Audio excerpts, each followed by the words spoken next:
Non-inverter pala to. Kasi kurni. Eh, sagana na to. Dugtungan natin yung pipe. Kasi kapos.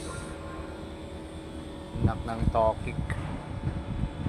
Langanin, may scaffolding pa dito.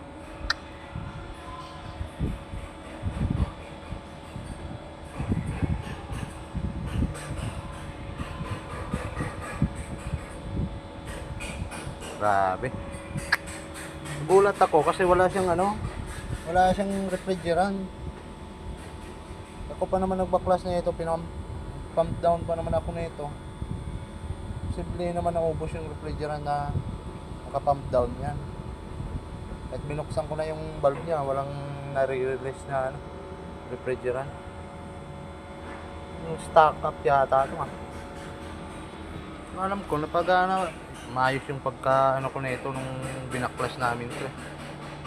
Pinakagulat ko lang dito bakit may siya, bakit wala siyang refrigerant.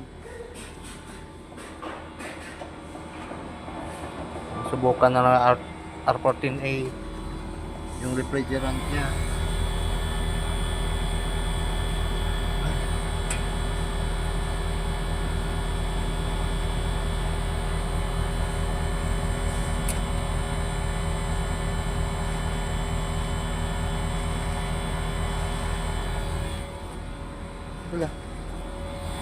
Wala.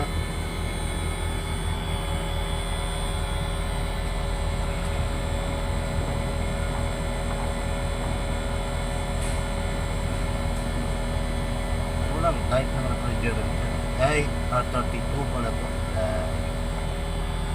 R32 130,300